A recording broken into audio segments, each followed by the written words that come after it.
ഒരു മികച്ച കായിക താരമാവുമെന്ന ആളുകളുടെ വിധിയെഴുത്തിന് നിന്നുകൊടുക്കാതെ മറ്റുള്ളവർക്ക് ഭ്രാന്തമെന്ന് തോന്നുന്ന തീരുമാനങ്ങൾ എടുത്തുകൊണ്ട് അയാൾ പറഞ്ഞു, എൻ്റെ സ്വപ്നത്തിലും എന്നിലും എനിക്ക് നല്ല വിശ്വാസമുണ്ട്.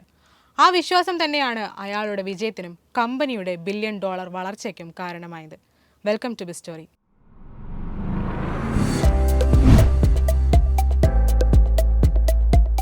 ഒറിഗൺ യൂണിവേഴ്സിറ്റിയിലെ പഠനകാലത്ത് ഫിൽ നൈറ്റ് അറിയപ്പെട്ടിരുന്നത് ഒരു മികച്ച കായിക താരം എന്ന പേരിലായിരുന്നു.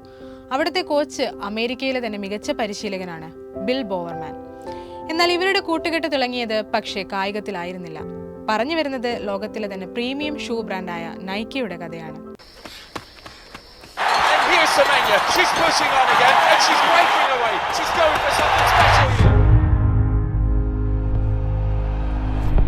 ഫിൽ നൈറ്റ് സാൻഫോർഡ് ബിസിനസ് സ്കൂളിലെ പഠനകാലത്ത് അവതരിപ്പിച്ച റിസർച്ച് പേപ്പറിൽ നിന്നായിരുന്നു ഇന്ന് ലോകം തന്നെ അറിയപ്പെടുന്ന നൈക്കിയുടെ തുടക്കം.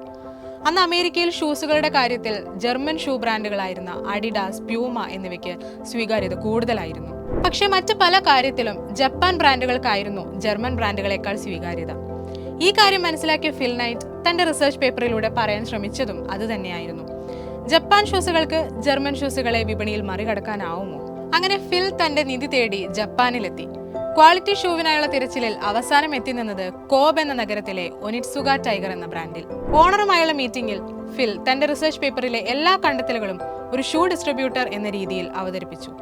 മീറ്റിംഗ് തൃപ്തികരമായപ്പോൾ തങ്ങളുടെ കമ്പനിയുടെ പേര് പറയാമോ എന്ന ഓണറിന്റെ ചോദ്യത്തിന് ഒട്ടും ചിന്തിക്കാതെ ഫിൽ മറുപടി പറഞ്ഞു, ബ്ലൂ റിബൺ സ്പോർട്സ്. എന്നാൽ അങ്ങനെ ഒരു കമ്പനി ഇനിയാണ് ഉണ്ടാകാൻ പോകുന്നതെന്ന് ടൈഗർ ഷൂ ഓണർ പോലും കരുതി കാണില്ല. തുടക്കത്തിൽ 12 പെയർ ഷൂകളാണ് ഫില്ലിന് അവർ നൽകിയത്. ഫിൽ തന്റെ കോച്ചായ ബിൽ ബോവർമാനെയും കൂട്ടി 1964 ബ്ലൂ റിബൺ സ്പോർട്സ് എന്ന കമ്പനി രജിസ്റ്റർ ചെയ്തു. അതും വെറും $500 ഇൻവെസ്റ്റ്മെന്റ്. ആദ്യ വർഷം തന്നെ $8000 സെയിൽ. തൊട്ടടുത്ത വർഷം അത് $20,000 എത്തി. പിന്നീട് ആ കുതിപ്പ് തുടർന്നുകൊണ്ടേയിരുന്നു. ജപ്പാൻ കമ്പനിയുമായുള്ള കരാർ അവസാനിപ്പിക്കുമ്പോഴാണ് വിജയത്തിന്റെ ഗ്രീക്ക് ദേവതയായ നൈക്കി എന്ന പേരിലേക്ക് ബ്ലൂ റിബൺ സ്പോർട്സിന് അടിമുടി രൂപമാറ്റം സംഭവിക്കുന്നത്. ഷൂ ലോകത്ത് നിരന്തരം മാറ്റങ്ങൾ കൊണ്ടുവരുന്ന ഒരു പേരായി മാറി പിന്നീട് നൈക്കി. മൈക്കിൾ ജോർദാന്റെ കാലുകളിൽ തിളങ്ങിയ അതേ ബ്രാൻഡ് $1 മില്യൺ മുടക്കി ആൻഡ്രി അഗസി, ടൈഗർ വുഡ്സ്, മറ്റു പല മുൻനിര താരങ്ങളുടെയും ഐഡന്റിറ്റി ആക്കി മാറ്റി.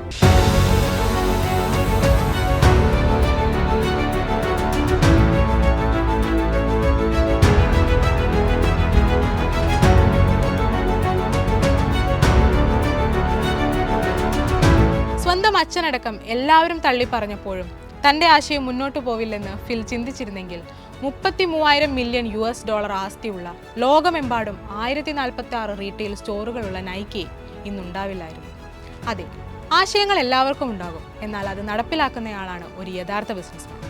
ബിസിനസ് ലോകത്തെ മറ്റൊരു കഥയുമായി നമുക്ക് വീണ്ടും കാണാം.